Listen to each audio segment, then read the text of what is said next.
Hey guys, I'm back to read a little bit more today from the Wild Robot Escapes. We are on chapter 59, and this chapter is called The Strange Wilderness. So we left off a few days ago where the misunderstood skunk was able to kind of help Brightbill and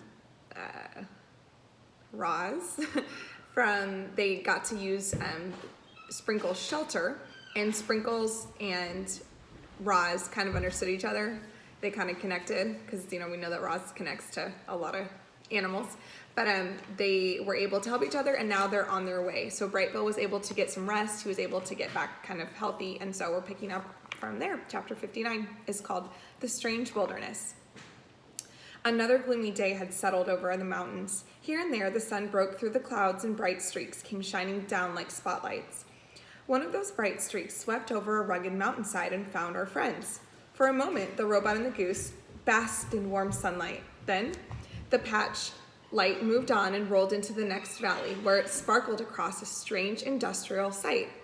A patchwork of large, boxy structures was nestled among the trees. Broken walkways clung to the walls. Ramps and pipes slanted up from holes in the ground. The robot's computer brain identified the site. It was a deserted coal mine. This was a strange kind of wilderness. Scattered throughout the mountain range were ghosts of human activity, overgrown railways, rusted automobiles, towers perched on mountaintops, faded signs with messages like "no trespassing" and "no hunting." It seemed humans had once lived and worked in this wilderness, only to just leave it all behind. In places, though, there was still activity, robot activity. Armies of robot workers methodically dug new tunnels and built new dams and worked in the new mining operations. They took down abandoned buildings and hauled away truckloads of litter. Our friends were curious about these working robots, but they kept a safe distance and went on their way.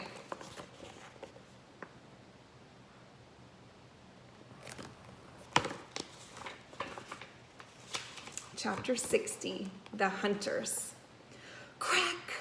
A gunshot echoed through the mountains. There weren't as many hunters willing to trek into that wilderness, but those who did, they were serious. They camped out, wore camouflage, and fired traditional rifles for the sport of it. Crack! Roz and Brightbill were desperate to stay clear of the hunters. However, that was proving difficult. The trees were tightly packed together, and the undergrowth was tough and tangled. So they followed the deer paths that cut through this part of the forest, but they never knew when or where the next shot would be fired. Crack! The gunshots were growing louder. Our friends slowed to a crawl, afraid of being seen or heard, and then the chatter of forest animals fell silent. Crack! A bullet whizzed through the undergrowth, and a deer went bounding away. At the same time, birds screeched and flapped into the air. Unfortunately, one of those birds was Brightbill. Scared and confused, the young goose fluttered up to a tree limb just as two hunters emerged from the bushes. "What's a goose doing alone in these mountains?" said Hank, staring up at Brightbill. "And what's it doing up in a tree?" "There must be something wrong with it," said Miguel. "Maybe you should just put it out of its misery." Hank reloaded his rifle. "We're here to hunt deer," he said, "but it looks like we're having goose for dinner." Had the hunters known Brightbill the way we do, reader, I'm sure they would have left him alone. But they knew nothing about him. To them, Brightbill was just another goose, a meal, and they were getting hungry. The hunter raised his rifle. He took a deep breath. His finger reached for the trigger, and then a fierce gust of wind suddenly blew across the forest floor. No, not wind, footsteps. Something was stomping toward the hunters.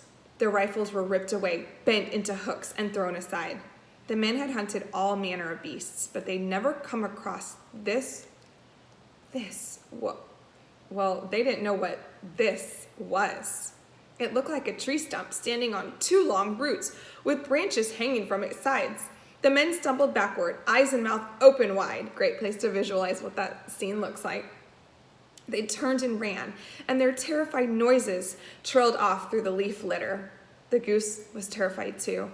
He slumped off his branch and ran straight into his mother's arms. The poor bird was trembling with fear, but he was unharmed. I'm so sorry, Bright Bill, said the robot.